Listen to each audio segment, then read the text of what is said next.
The Blacklist gira em torno de um agente do FBI chamado Elizabeth King, uma agência secreta do FBI e um concierge do crime chamado Raymond Reddington, que particularmente pra mim é o que dá toda a carisma da série. Óbvio, os outros personagens são legais, são muito bem desenvolvidos, mas o Reddington é perfeito. O que eu acho legal na série é que ela precisa te convencer de que esse cara é uma das pessoas mais perigosas do mundo, e ela faz isso muito bem.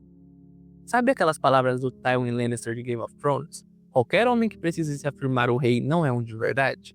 Então, é basicamente essa premissa que ela usa. Ela demonstra pra você, por meio das ações, de tudo o que é possível, que o Reddington é sim uma das pessoas mais perigosas do mundo. E como ele é um personagem que eu gosto bastante, eu gostaria de dar uma pequena analisada nele. Mais especificamente, no final de um episódio da primeira temporada, o quarto episódio, se não me engano, número 161, O Cozinheiro, esse episódio é simplesmente perfeito. A construção, o final do Reddington, eu achei assim, uma construção muito legal. Demonstrou pra gente quem é o Reddington. O episódio todo começa mostrando pra gente quem é o cozinheiro, que é o vilão dessa cena, e principalmente mostrando as obrigações da Lizzie e também tudo que ela tá passando um pouquinho, que ela tá correndo ali, as informações que estão escondendo dela e tudo mais. E nesse momento ela precisa falar com o Reddington porque ela tá indo pro julgamento de um cara que ela prendeu, e o Reddington tem algumas informações, dentre elas que o acusado tá querendo escapar porque contratou ele e tudo mais, e ele só foi avisar ela sobre isso. Ela não acredita que isso seja possível porque eles têm uma testemunha-chave, mas o Reddington diz que isso vai acontecer. E aqui demonstra um pouco de todo o poder que o Reddington detém. Não é necessariamente a força física, não é necessariamente que ele tem uma arma super poderosa, é só que na verdade o Reddington ele tem inteligência e informação, muita informação. E realmente a testemunha-chave, depois de um tempo, ela acaba sendo presa, ela vai de arrasta pra cima, infelizmente, e aí é onde eles precisam se envolver no negócio e tentar descobrir quem que levou o colega. Eles encontram um local de desova onde a gente acaba recebendo a notícia de que não há nenhuma informação rastreável. E é nessa hora, quando a Lizzie recebe a ligação do Red, afirmando que o alvo provavelmente foi pego pelo cozinheiro. E é legal que quando o Reddington vai falar sobre o cozinheiro, ele dá a entender que o cozinheiro pegou alguma coisa dele. Ele fala em um momento que o cozinheiro ele pega troféu das suas vítimas. Só que o jeito que o Reddington fala isso é o que deixa as coisas um pouco mais misteriosas. Pelo menos pra mim, que assisti a série e entendi assim. E depois de muitos acontecimentos e muita diversão, olha só que legal, parece um filme da sessão da tarde, a Elizabeth acaba sendo sequestrada também. E aí começa uma corrida contra o tempo, porque agora eles precisam salvar a Elizabeth antes que ela, morra também. E o Reddington, usando toda a sua inteligência, todo o seu aparato e engenharia social, ele consegue encontrar a Lizzie. E nessa hora, o Reddington ele liga pra pessoa responsável pelo cachorro, assim, a localização, e pede pra encontrarem ele via rastreio, sabe? Como se o cachorro tivesse um chip. Ele faz toda uma cena, ele faz uma vozinha, ele finge que tá tendo um ataque do coração, porque o cachorro é o apoio emocional e ele perdeu o cachorro. Assim, simplesmente um artista da engenharia social. E nisso ele consegue a localização da Elizabeth. E é onde a gente tem assim, a cena que eu queria chegar. Depois da Lizzie ter falado com o cozinheiro, ter conversado com ele, ter tentado enrolar o cara, não deu certo. E depois de todos esses problemas, o Reddington consegue chegar até a Elizabeth e salvar ela.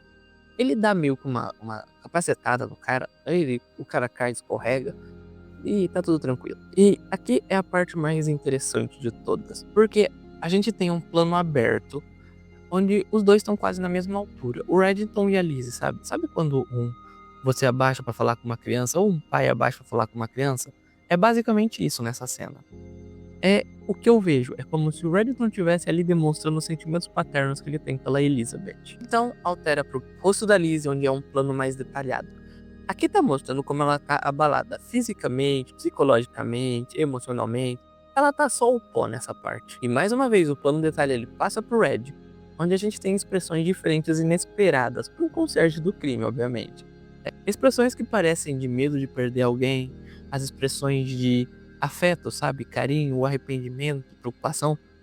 E principalmente um certo alívio, porque a Elizabeth está viva. Nesse ponto dá pra gente ver que ele enxerga ela mais do que como uma ferramenta. É literalmente como uma filha. E vale lembrar que na primeira temporada, no 4º episódio, ninguém sabia da relação dos dois. Embora muitas vezes acho que as pessoas tivessem desconfiado que fossem pai e filho, ainda não dava muito bem pra saber. Então o plano ele abre pra gente conseguir ter uma visão melhor do cenário. Se você reparar bem, assim, no centro da imagem, o foco principal tá ali o Raymond e o cozinheiro. Vou dividir isso aqui na regra dos terços para facilitar, que é 2 linhas na horizontal e 2 linhas na vertical. E nos terços laterais a gente tem algo interessante que parece que são os troféus das vítimas anteriores. A gente tem também a mesa com os equipamentos do dentista, tá? Bem próximo aqui da câmera. Bem próximo da Elizabeth também. Como se literalmente o Red estivesse buscando a Elizabeth depois de um procedimento do dentista. São intertextualidade. Não é intertextualidade. Isso tem um nome, eu só esqueci ele, ok? O plano ele volta a ser em detalhes, só que no Red. Diferente do outro, que focava na expressão de carinho, na preocupação que ele tinha no sorriso, agora a gente tem de volta aquele olhar frio, aquele olhar, aquela expressão mais de psicopata mesmo. E eu acho que essa cena demonstra assim a habilidade do ator em atuar. Ele ter colocado a Elizabeth de costas pra ele, pra ela não ver o que tá acontecendo, e ele olhando diretamente pro cozinheiro com raiva, sabe? Aquele mesmo cara que tava olhando pra Liz e sorrindo, agora ele tá olhando pro cara que machucou ela como se fosse o cara tivesse cometido um crime capital. Eu achei simplesmente a atuação dele perfeita. E aqui a gente tem uma espécie de jogo de câmera.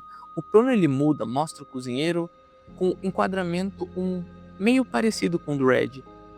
Só que diferente de certa forma. Porque enquanto o Red tá sendo visto de baixo para cima, o cozinheiro tá sendo visto de cima para baixo. Isso não é só um meio de demonstrar a visão dos dois, porque o Redton tá em pé e o cozinheiro tá sentado. É também um meio de mostrar a submissão que tá tendo ali, porque o cozinheiro ele tá no mesmo estado em que ele deixou a Elizabeth. E nessa hora também, assim, não tem como deixar de lutar, que o Raymond ele tá preenchendo mais a tela.